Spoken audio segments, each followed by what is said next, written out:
Welcome back, everyone. My name is Janice Malillo, the host of Stories That Inspire Us, the author series.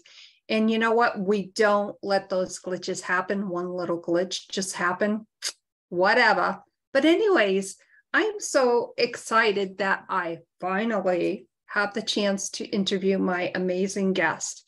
She not only is the CEO of Ignite Your Extraordinary, which is an organizational consulting practice emphasizing the convergence of happiness and productivity to create positive, committed, high-performing organizations.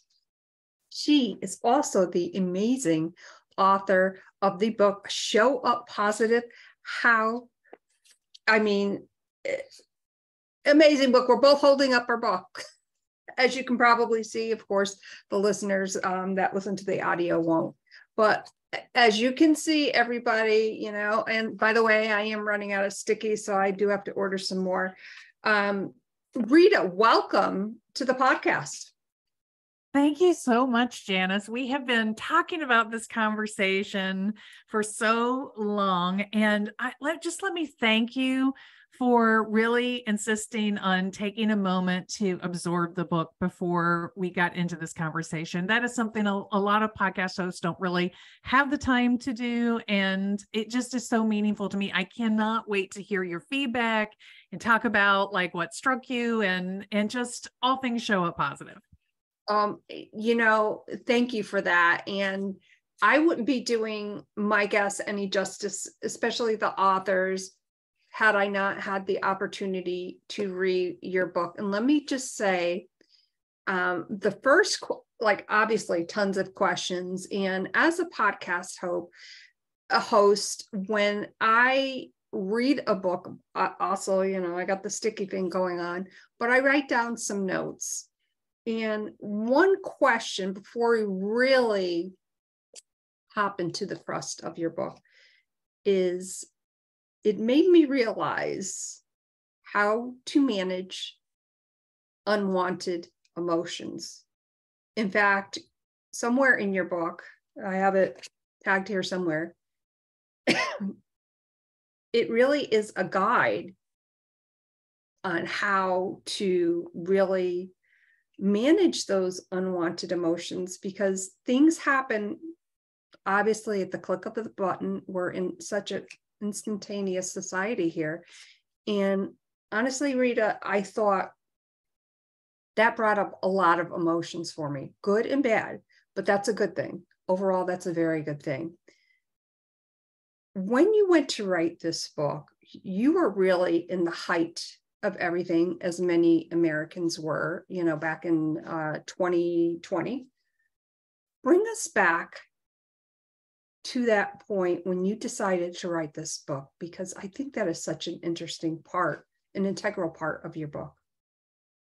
Yeah, I made a point of putting that into the preface of the book.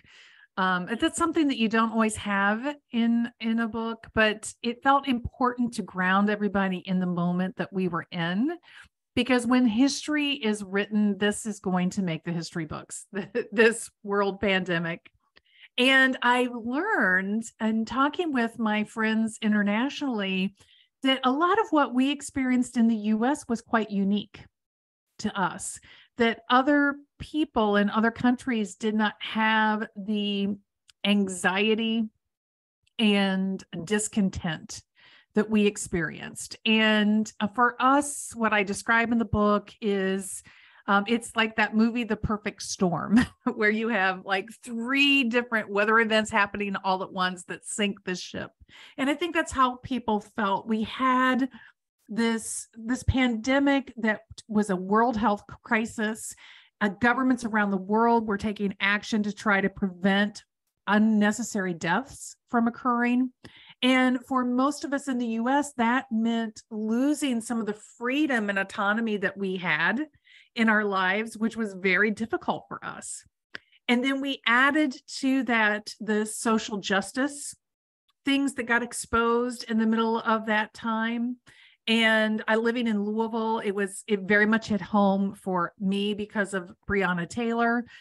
And then on top of that, we had the presidential election, which before the ballots were ever cast, there was a lot of suspect conversation about stealing the election and fraudulent behavior. And so there was this sense of discontent that people felt just kept getting magnified and magnified and magnified. And we can compartmentalize to some extent, but what employers that I worked with were telling me over and over and over again, that all of that discontent was walking right through their business door. And it was showing up in the employees' interactions with one another. It was showing up in customer interactions. Customers were bringing it through the door and escalating it with their employees. And, over and over again, because I attract and like to work with very successful companies that have very strong people-centered approaches to their culture and their workplace. And they said, we don't know what happened. We were this wonderful place. Everybody loved coming here and everybody loved working together. And now people are just at each other's throats. What happened and how do we get this back? And they really felt lost because they had never experienced that in their own business.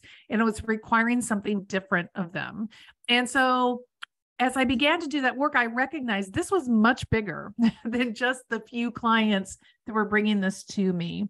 And not only that, but I had discovered sort of some secret sauce about how you can turn that around very quickly. And people had said to me, because I was writing a blog for several years, that I really should write a book. And I never really had the reason, but this was the reason. I wrote this book in 2 months and it just poured out of me because I felt so passionate about the message. Which is a very important message I'm continuing to carry. And I call it the Show Up Positive movement. But at the more meta level, that message is that the people at the top of the organization do not decide the culture. You, a worker in your organization, a team member, are an architect of the culture, and you get to decide what it is too. And you do not have to be trapped in waiting for somebody above you to do something or give you permission. You can give yourself permission. That's the whole agency conversation. But I think it is so important to understand that we have really moved as a society from this place of the 1950s of authority over individuals. And people are really now wanting to stand in their power as individuals to create their experiences around them. And businesses and workplaces need to match to that. And not only match to it, but encourage it and leverage it as the strength it can be. And that's what this book is all about. And thank you so much for all of that. And I just want to be very clear to my audience. This is not about political parties or anything of that nature. It is about what you saw as not only as an individual, but as a professional. And of course, you love psychology. So you really tuned into what was happening, and more importantly, why it was happening. Excuse me, I just want to go to my notes here. Can I say something about that real quick, Janice? Because I think this is also important context. You're right. I am an organizational psychologist. I'm a geek about psychology. I love understanding why we do things.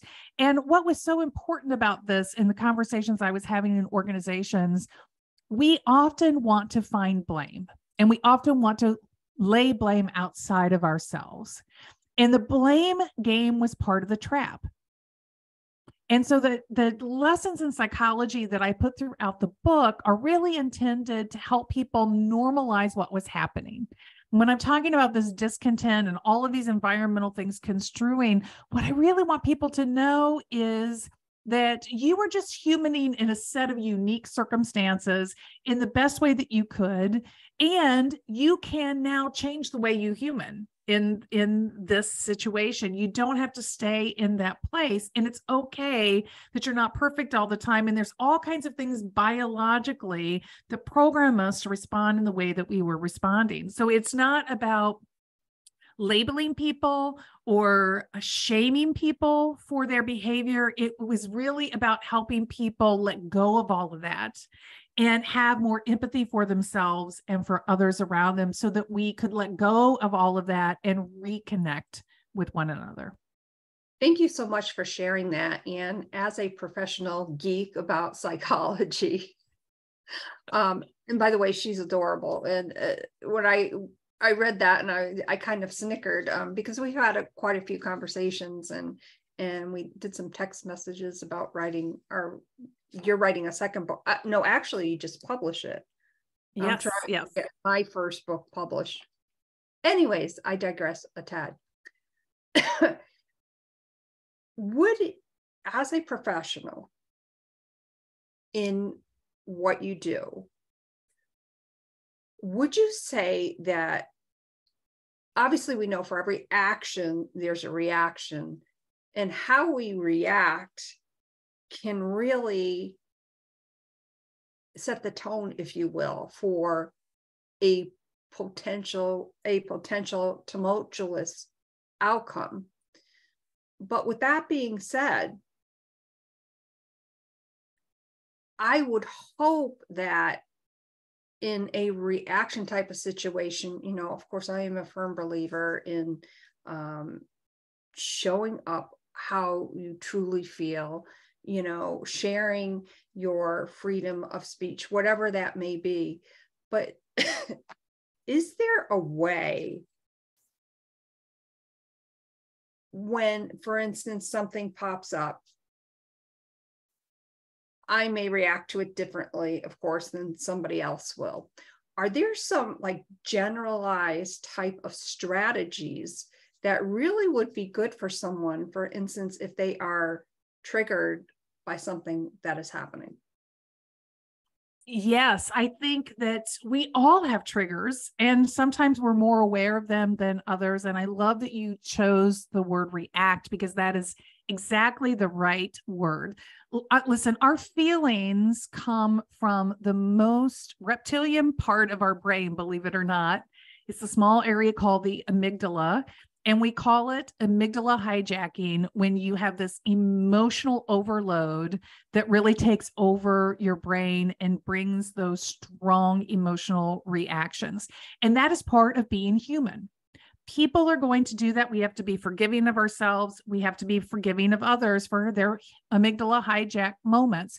But we also, I love this example from somebody I've been learning from, who says, if you put your hand on you've got an electric stove and you put your hand on the burner and it's been on and it's hot, you don't just hold your hand there and say, oh, I'm going to let's examine this feeling hot. Like, ooh, how hot is this really? How much damage is this going to do? You don't live in that moment, right? You pull your hand away and you maybe run cold water on it. You treat it immediately. We want to do the same thing with the amygdala hijack. We want to be able to recognize it, and we want to be able to pull back from that. And there are difficulties in doing that for sure. But we talk about the psychology, and we don't have time to get into all of that. But the one important message that I would give about how do you shift from this place of reacting into this place where you can take a deep breath and really choose to respond. And the answer to that is in understanding that a large part of your reaction is not just externally what has happened to you, but it is your internal voice that is judging and making up a story about that. And we call this in psychology fundamental attribution error. And here's like a very quick and simple way to understand this. You're in traffic on your way into work. You're kind of in a hurry. There's a lot of that silliness going on that's causing stop and go traffic. And you see this opportunity to move over into the left lane and get going a little bit faster. And you go to shift and somebody's in your blind spot and you almost hit them. And you're like, oh, sorry. I didn't mean to do that. And in your head, you're just like, oh my gosh, there's traffic and all these things, right? You have all these reasons. You're not thinking, oh, Janice, you're a horrible person. You don't know how to drive, right? You're not thinking any of those things. You're like understanding the context and you're forgiving of yourself. That's in fundamental attribution error. When we make errors, we consider the larger context around those. But When you're in the other position and it's somebody else who's cutting you off to get into that left lane, Janice, what typically goes through your head? Well, the first thing, of course, that pops into my mind is maybe I give a hand gesture, maybe I yell like, to myself. Obviously, hopefully nobody's in the car, youngins and whatnot. But you get pissed. Yeah. And you're like, you idiot. Are you trying to kill me? What is wrong with you? Can't you pay attention? Traffic is so bad, right? So you automatically go after that person's character and you look for the fundamental flaws in them, right? You go into this very attacking and judging mode. That is fundamental attribution error, where we are more willing to consider the larger context when it's ourselves, but we hone in and really make it about the other person and their characteristics and attributes when it's about them. And so this is what happens when we have those trigger reactions. We tend to go to those character flaws and other things. And so the way to step back from that is to recognize, okay, the story I'm telling myself is this person is paying no attention, that they are being really egotistical right now, that they just think they're so much more important than everybody else.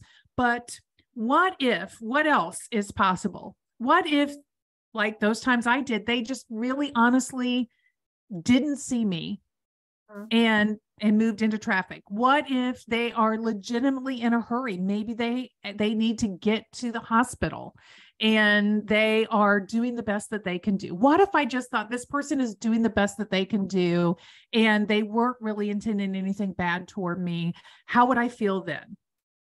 And you can sort of breathe through that moment. And so part of it is our internal judge, our internal conversation that is saying this is an attack on us, versus that ability to say, what if this person is doing the best that they can do in this moment? And when you can begin to find those shifts and you can breathe through those things, then you can allow yourself to get into response versus react. And you know what? It doesn't mean that you're not still pissed. It doesn't mean that you're not still fearful. It doesn't mean that you're not still resentful or angry. It's not about not allowing feelings. Feelings just happen. But it is about whether or not we keep our hand on the stove and really stay in those negative feelings and allow those to set our agenda and tone for the day, or whether we remove our hand from the stove and allow that to be an experience that happened in the day, but not one that is defining for us. Wow. Thank you so much for sharing that, because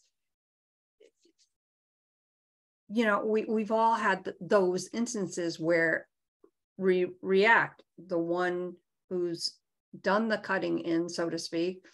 Not that I've ever done that. I'm sure I have. Or the person on the receiving end. So thank you so much for sharing that. I believe it was your second chapter.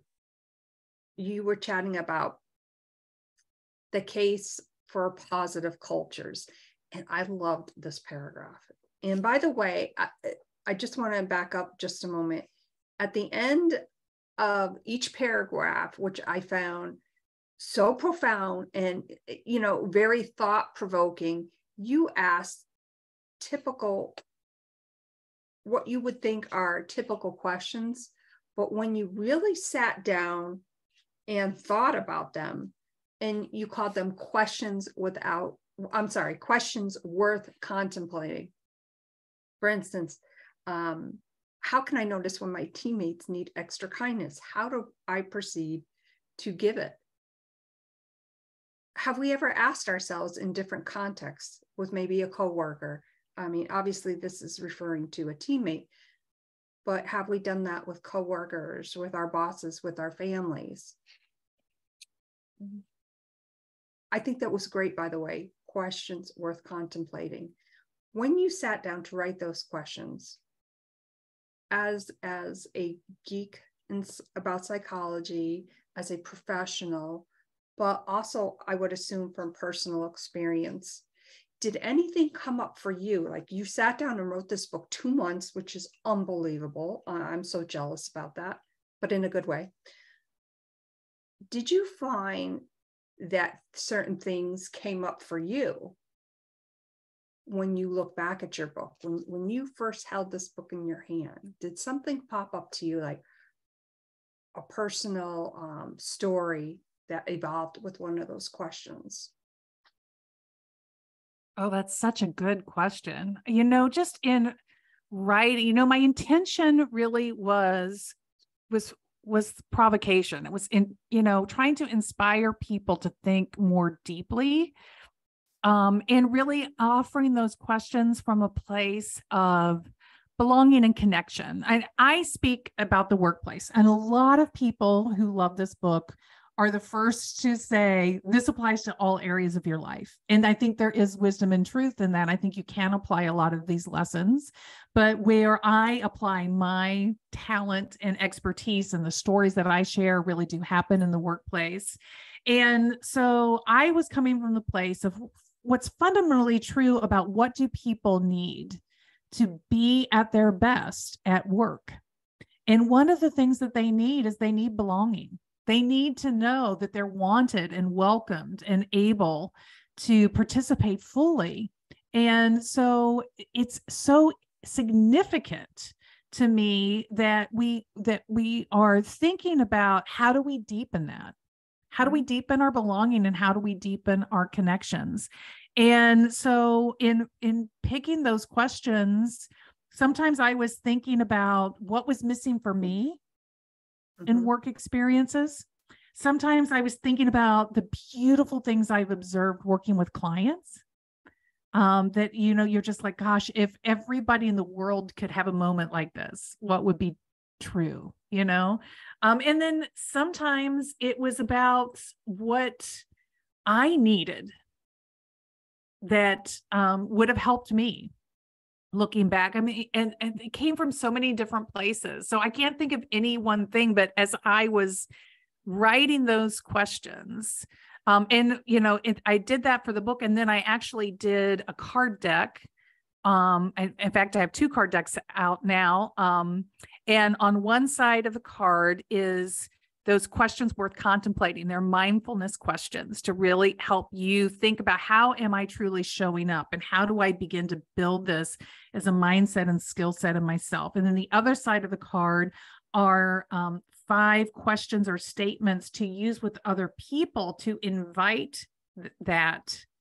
So if you want a more helping experience in the workplace, what questions or statements can you use when you are engaged with other people to offer more help and invite more help? And I really just see that practice is that simple, Janice. I wanted this to be very accessible. I wanted it to feel like something people could do. And I wanted to demystify that culture has to be some angsty, difficult, high level. It's really just about experiences that you create every day with one another. And that's why culture, the second book talks about culture is not fixed. It is fluid. And I think that is another big change. I think that for many decades of my life in the workplace, and I would be interested to know if you share this experience, businesses were sort of static, and they wanted to be known a certain way and seen a certain way. And whether you entered the business 10 years ago or 20 years ago or 25 years ago, everything was sort of the same and static. But I don't see workplaces like that anymore. And I don't see people wanting their workplaces to be like that anymore. And so it is time for culture to evolve, to recognize that dynamic and that fluidity that people want in really creating what has meaning for them. And it doesn't have to be one for one. Everybody doesn't have to have exactly the same view, because it's a whole story that comes together. And as long as we're all kind of writing that same flow of story together in our experiences, it works. Wow. That is so powerful. And I picked up on a word there, and I'll share it in just a moment. You talk about culture. And I think that and I'm a layperson. I just want to be very clear about that. I think that could be on different levels. In other words, like, I love your book. This is Rita's book. I've read it. Absolutely fantastic. Versus, Rita, this book, I really got to talk to you about it. I think it's more of, well, definitely how you say it, your profession on how you say it, and what does that mean for you? Like, I think you can make or break somebody's day. For instance, we're all, in the Zoom economy, right? We're all, meeting on Zoom or different platforms. So there's not a lot of in-person meetings per se, which, happened, of course, during the pandemic. And I'm sure Zoom stock, went through the roof during that time frame. But I love the opportunity to sit across from someone, make that eye contact, to tell you, I loved your book and it meant something to me because it really made me, as a wife, as a mom, as a sister, just really think about what is important. So I guess what I'm trying to ask in a roundabout way, excuse me, does culture include all these different things, or is it more of like in office or in home, that type of thing?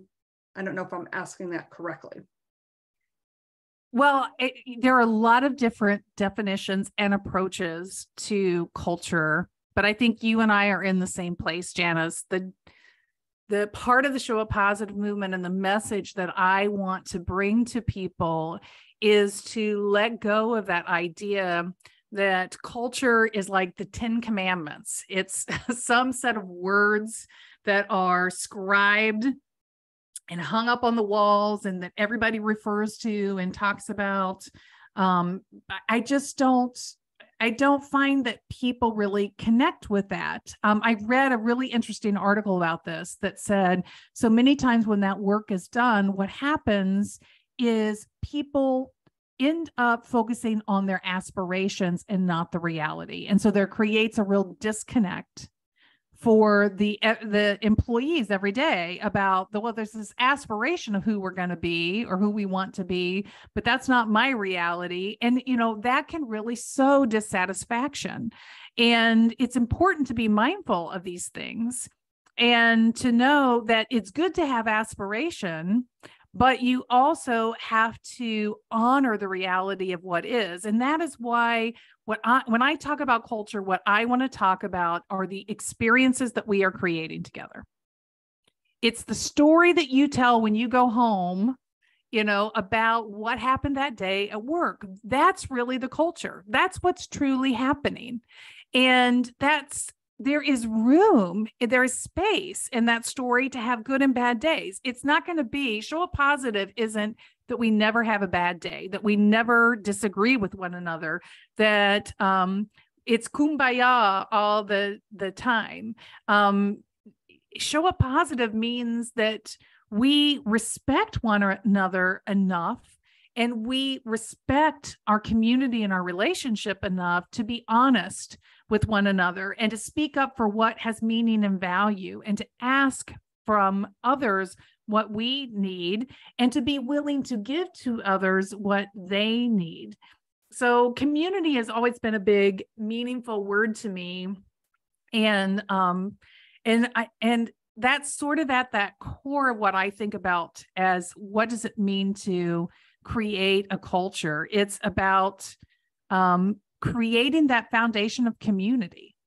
And like I said, it's really important that everybody can have their fingerprint on it. And it doesn't have to be Stepford wives. We don't all have to be automatons who agree that it's exactly these 5 things. But the things that we choose do need to weave together for us to really have community with one another. And I hope that answers your question. Yes, it does, because I think a lot of times, as you mentioned, aspirations and realities, they could be different from employee versus employer or male versus female. And I think it's all about engaging in a meaningful connection. For instance, they say that there's no any question it's not a dumb question. Like if you need to know something, it's okay to ask it, which goes to the kind of my next question. We talked about for every action, there's a reaction. There is a big difference, in my opinion. Again, you're the professional, between hearing and listening. I agree. For instance, I was in office with a client, and I'm doing my thing. Now there's people behind me chatting. I can hear voices, but I'm not paying attention because I am not engaged, nor did I want to be engaged at that moment because I was working on a project.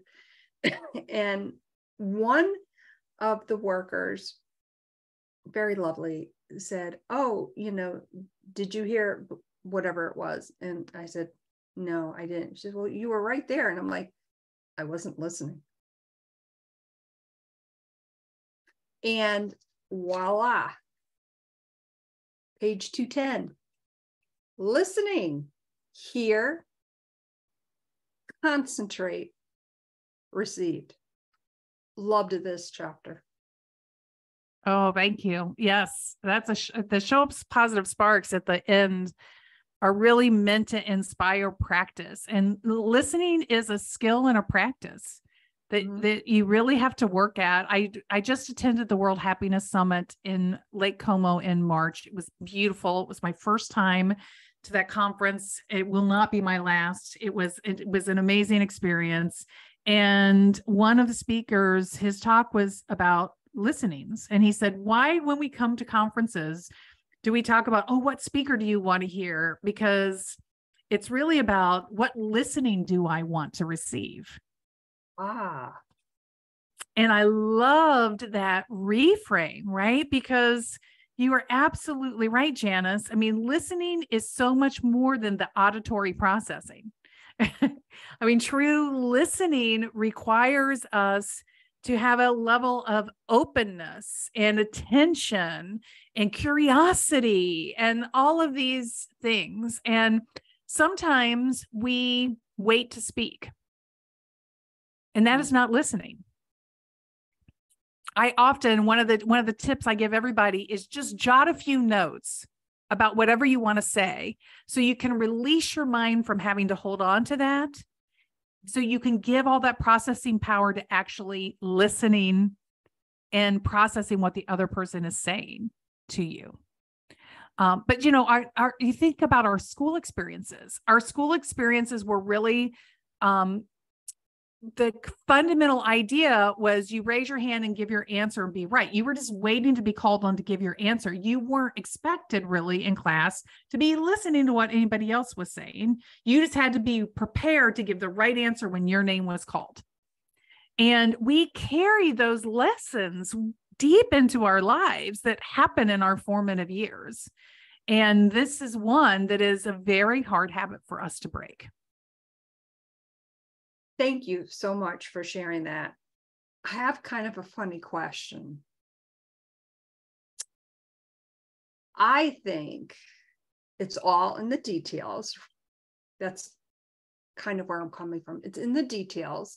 So if, for instance, if I want to get a point across, or whatever it may be, a conversation that I'm having, I really need to focus on not just what I want to say and how I want to say it, but how that person may receive it.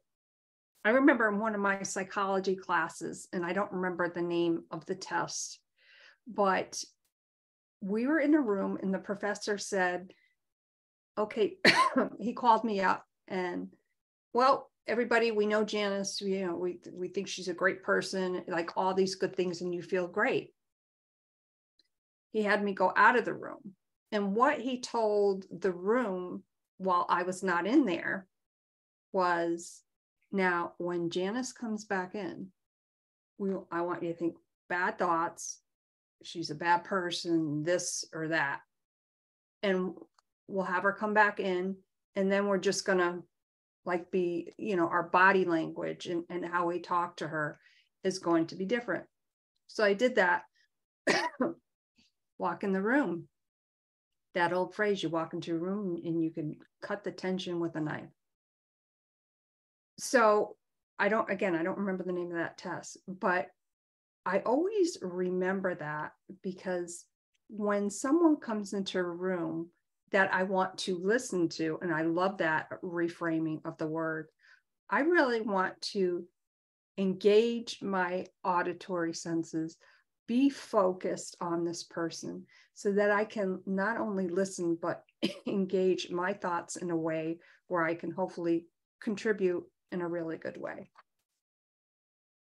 I love what you just shared, Janet. I mean, Janice, you are so on point, right? There's a two-way street that is always happening in communication. And there's an intention on both sides of the table, right? There's intention that you have in what you're trying to accomplish in that communication, and there's intention from the other person.